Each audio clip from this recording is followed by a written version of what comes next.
Hello, je suis Kali. J'espère que vous allez bien et que vous êtes en forme. J'ai la quarantaine.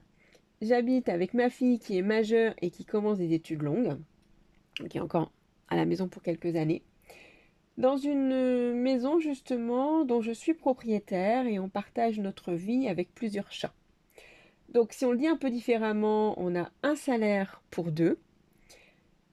Et effectivement, du fait de la présentation des animaux, vous savez qu'effectivement, il y aura des frais. Donc, vous voulez ou vous voulez pas. Effectivement, il y a des personnes qui ne souhaitent pas avoir d'animaux ou même d'enfants pour d'abord faire leur projet, profiter de la vie, engranger effectivement le maximum d'économies dans une démarche frugaliste, et également de personnes qui malheureusement ne peuvent pas, voudraient et ne peuvent pas, ou tout simplement, voilà, votre situation avec ou sans animaux.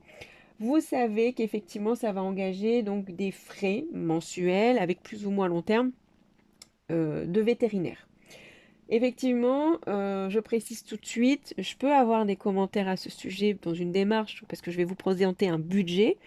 Forcément, euh, je prendrai du recul par rapport à des commentaires que vous pourriez me donner parce que c'est un choix de cœur. C'est-à-dire que c'est le type de choix où vous savez que vous allez avoir des coûts, des frais, des factures qui vont effectivement, entre guillemets, s'accumuler, pas forcément, mais ça arrive, notamment, j'ai eu le cas, et pour autant vous y allez. C'est ça un choix de cœur. C'est que le bonheur qui va vous être donné en échange va compenser effectivement l'argent que vous allez dépenser. Parce que c'est pour leur bonheur aussi, notamment pour mes chats. Et donc effectivement, on a plusieurs animaux à la maison, enfin en tout cas, on a plusieurs chats. Concernant la maison, c'est plus ce sujet-là qui a été compliqué sur les dernières années. C'est un sujet parce qu'en fait, c'est une 1930. J'habite dans les Hauts-de-France. Pour ceux qui connaissent le type de maison, ils compatiront sûrement. Et pour autant, pour vous la décrire, ce sont des maisons de rangée et en fait donc des maisons mitoyennes, par contre assez âgées. Donc je la considère en fait comme une grand-mère qu'il faut tenir debout. Donc beaucoup d'aléas, des travaux plus ou moins importants.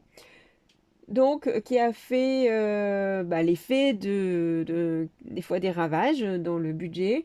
Donc forcément des hauts, des bas financièrement. Et pour autant, voilà, j'ai réussi à mettre en place ce que j'appelle moi des plans de bataille, des tips, voilà, des astuces. Et c'est ce que je voudrais vous partager au long de ces vidéos, ces shorts, des vidéos un peu plus longues. Vous partagez mon budget, des idées, ce qui pourra arriver et ce qui pourra effectivement vous servir. N'hésitez pas d'ailleurs au fur et à mesure des vidéos qui vont sortir, à m'orienter ou me dire effectivement ce que vous voulez voir au fur et à mesure que ce que moi je vous mettrai sur la chaîne.